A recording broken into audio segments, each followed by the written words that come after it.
দেখেন চাকাটা jam, centre না সাইড হয়ে গেছে সুইটা। এখন আমি নিচের দাঁতটা উপর করে এটা খুলে নিয়ে আসবি। দেখেন এই যে খুলে গেছে, এই যে খুলে গেছে। দেখেন সেটা মাথা দেখছেন পুরো ব্যান্ড হয়ে গেছে গা, দেখছেন সাপের মতো সুইটা বেঁকা হয়ে গেছে পুরো। নতুন সুইটা আমি লাগাবো। সুইটা সেন্টার আছে, আমি একটু চালিয়ে ঘুরিয়ে দেবো, হাত দিয়ে পজিশনের মতো ঘুরিয়ে দেখবো কোনো বাজে কিনা। শিলাটা বড় বড় আছে নিচে শিলাটা। ও হো, শিলাটা এখন বড় বড় হয়ে গেছে, টাইট হয়ে গেছে। জনমী মেশিন দেখতে পাচ্ছেন, যারা ঘরে যারা কাজ করেন, যারা মা বোন যারা আছেন যে ঘরে এইসব মেশিন দিয়ে কাজ করেন, জনমী মেশিন। তো অনেক সময় দেখা যায় সুই ভিতরে যে আটকে যায় বা সুই বেঁকাও হয়ে যায়, তখন মেশিনের পরবর্তীতে কী হয়, মেশিনের চাকাটা জ্যাম হয়ে যায়। দেখেন চাকাটা জ্যাম, চাকাটা একসাইড জ্যাম, চাকাটা উঠে না, চাকাটা ঘুরে না। দেখেন চাকাটা ফুল টাইট।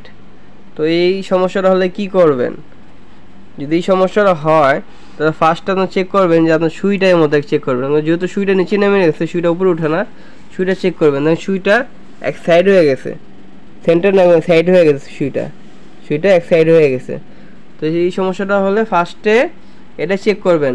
যদি সুই সাইড হয়ে যায় তাহলে কি করবেন, নিচে কাভারটা খুলবেন। কাভারটা খুলে এই যে শ্যাডেল যে কাভারটা, শ্যাডেল তো অনেকে চিনে সবাই, শ্যাডেলের কাভারটা খুলবেন। খুলে শ্যাডেলের কাভারটা বাইক করার চেষ্টা করবেন, কষ্ট করে হলো, একটু কষ্ট হবে, বাইক করার চেষ্টা করবেন। আমি যেভাবে বাইক করতেছি সেম এইভাবে বাইক করার চেষ্টা করবেন, তাহলে কোনো সমস্যা নাই।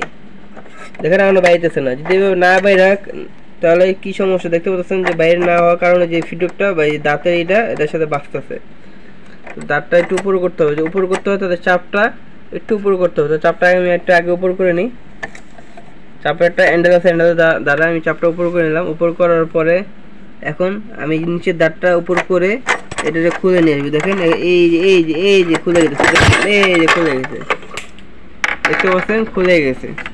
তো আমাদের শ্যাটেলটা দেখেন, শ্যাটেলের অবস্থা একবারে, এটা কি অবস্থা গেছে শ্যাটেল দেখতে পাচ্ছেন, কি যাবে বোঝা গেছে কিনা। এই যে দেখেন শ্যাটেলের মাথা দেখছেন পুরো ব্যান্ড হয়ে গেছে গা, শ্যাটেলের মাথা পুরো ব্যান্ড হয়ে গেছে গা। তো আমাদের সুইটা একটু চেক করি, সুইটা কি অবস্থা। মাশাআল্লাহ মাশাআল্লাহ, সুই তো পুরো মনে হয় সাপের মতো, একদম প্যাঁচের মতো সাপের মতো হয়ে গেছে গা। দেখতে পাচ্ছেন সাপের মতো পুরো সুইটা হয়ে গেছে। তাই আমি চাপটা একটু খুলে নিই সুবিধা ক্ষেত্রে, নাহলে বুঝতে পারবেন না। দেখছেন সাপের মতো সুইটা বেঁকা হয়ে গেছে পুরো। সুইটা বের করে দেখাই, এক মিনিট। এই দেখেন, দেখতে পাচ্ছেন সুইটা পুরো সাপের মতো বেঁকা হয়ে গেছে। সুইটা দেখতে পাচ্ছেন, সুইটা সাপের মতো বেঁকা হয়ে গেছে। তো আশা করি সমস্যা তাহলে আমাদের কি এই শ্যাটেলটা কি শ্যাটেলটাকে চেঞ্জ করবেন না শ্যাটেলটা ঠিক করা যাবে? তো শ্যাটেলটা আশা করি ঠিক করা যাবে। শ্যাটেলের মাথাটা আমার কাছে ফাইল আছে, বা আপনাদের কাছে যদি একটু জিরো পেপার থাকে, এরকম পেপার থাকে, এরকম পেপার কেটে এটা মাথাটা হালকা হালকা ঘষে টাইম লাগবে। তো ঘষে যতটুকু টাইম পারেন মানে সময় লাগাবেন, চেষ্টা করবেন একটু আস্তে আস্তে মাথাটা ঘষে, মাথাটা কি সুন্দর করে মাথাটা উঠানোর জন্য। আমি আগে এটা ক্লিয়ারভাবে ঘষে তো আমি দেখে জিনিসটা দেখাই কীভাবে উঠাবেন। তো শ্যাটেলটা আমি ঘষে নিছি, ঘষার পরে দেখেন আমাদের শ্যাটেলের মাথাটা আগের মতো সোজা হয়ে গেছে। যদি শ্যাটেলের ঘষা সম্পর্কে ভিডিও চান তাহলে অবশ্যই জানাবেন, চেষ্টা করবো দেওয়ার জন্য। তো আমি শ্যাটেলটা এখন লাগাবো। লাগানোর পরে যদি পারেন একটু তেল অবশ্যই দিয়ে নেবেন, এই জায়গার মধ্যে তেল দিয়ে দেবেন অবশ্যই। তেল দিলে তাহলে আপনার জিনিসটা সুন্দর মুভিং করবে এবং সেটা ফিনিশিংও অনেক সুন্দর হবে। তারপরে শ্যাটেলের কাভারটা লাগানোর আগে একটা নতুন সুই নিলাম, নতুন সুইটা আমি লাগাবো। সুইটা গ্রুপ করে থাকে, সুইটা কোনো ঘুরা লাগে না, সুইটা গ্রুপের মতো খাস কাটা থাকে, ওটা লাগবে না। সুই লাগানোর পর হালকা টাইট করার পরে আমি চাকাটা হালকা ঘুরিয়ে দেখুন টাইমিংটা দেখো ঠিক আছে কিনা।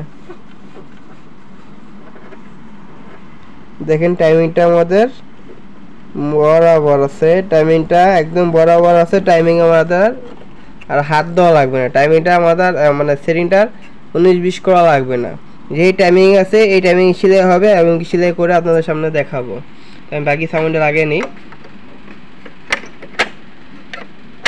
যদি চ্যানেলে নতুন হয়ে থাকেন অবশ্যই চ্যানেল সাবস্ক্রাইব করতে ভুলবেন না এবং লাইকও দিতে ভুলবেন না। যারা অলরেডি সাবস্ক্রাইব করছেন তাদেরকে অসংখ্য অসংখ্য ধন্যবাদ। এটা লাইক দিয়ে ভিডিও পাশে থাকুন। তো শ্যাডেল কাপড়টা লাগালাম, লাগানোর পরে আমি মেশিনটা টপ পজিশন রেখে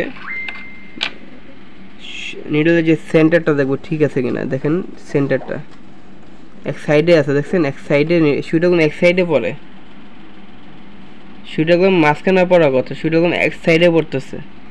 তো এখানে কিছু মেজারমেন্ট আছে, এই যে দুইটা, একটা হলো স্টিচ বাড়ানো কমানো, একটা হলো স্টিচ বাড়ানো কমানো, আর এটা দ্বারা আপনার সিলাই এক একটা ডিজাইন আছে, বা প্লাস এই ডিজাইনগুলো দেখেন A B C D E F G পর্যন্ত, এইগুলো ডিজাইন, যে এখানে যে ডিজাইনগুলো দেওয়া আছে এই ডিজাইনগুলো এই নাম্বারে, কোড নাম্বারের মধ্যে আসবে। তো আমি এতে আনলাম, এতে আনার পরে এই যে দেখেন, এই যে দেখেন, এই যে যখন আমি এতে আনি সুইটা সেন্টারে চলে আসতেছে, সুইটা সেন্টারে চলে আসছে, দেখছেন আমি এতে আনছি, এই আনলে আপনার সুইটাও সেন্টারে চলে আসবে। তো আমাদের সুইটা সেন্টারে আছে, আমি একটু চালিয়ে ঘুরিয়ে দেবো, হাত দিয়ে পজিশনের মতো ঘুরিয়ে দেখবো কোনো জায়গায় বাজে কিনা, তো কোনো জায়গায় বাজে না।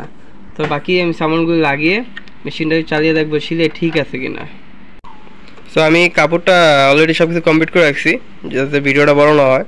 তো আমি কাপড় অলরেডি ঢুকে রাখছি, ঘুরিয়ে আমি একটু হাত দিয়ে চাকাটা এক স্টিচ দুই স্টিচ হাত দিয়ে ঘুরাবো।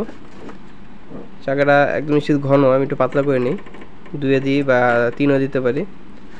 তো এখন একটু চালাবো, দেখেন সিলেট বরাবর হইতেছে। তো আমি একটু এক্সেলেটর পাড়া দেব, মাশাআল্লাহ মাশাআল্লাহ মাশাআল্লাহ, বরাবর আমাদের মেশিনটা এখন বরাবর আছে। সিলেটে তো দেখি সিলেটে কিরকম দেখতে পাচ্ছেন, সিলেটা বরাবর আছে, নিচে সিলেটা, ও হো। তো যদি সিলেট এরকম খারাপ হয় তাহলে একটা জিনিস মনে রাখবেন, যে টেনশনটা দেখতে পাচ্ছেন এই মেশিন টেনশন, এই যে এটাতে টাইট করা হয় এটা দিয়ে, তো এটা একেও নাই। তো এটাকে অবশ্যই চাইরে রাখার চেষ্টা করবেন, 4 বা 4.5 রাখার পরে এখন চালাই দেখি।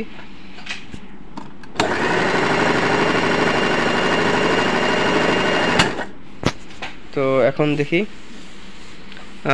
দেখতে পাচ্ছেন সিলাইটা এখন বরাবর হয়ে গেছে, টাইট হয়ে গেছে। আগে সিলাই দেখছেন এই যে এখন এরকম ছিল, তো আর এখনকার সিলাই বরাবর আছে। তো ভিডিওটা কিরকম আছে অবশ্যই মতামত জানাতে ভুলবেন না, আর যদি ভালো লাগে থাকে অবশ্যই এটা লাইকও দিতে ভুলবেন না। তো সবাই ভালো থাকবেন, সুস্থ থাকবেন, আজকে এই পর্যন্ত, আসসালামু আলাইকুম।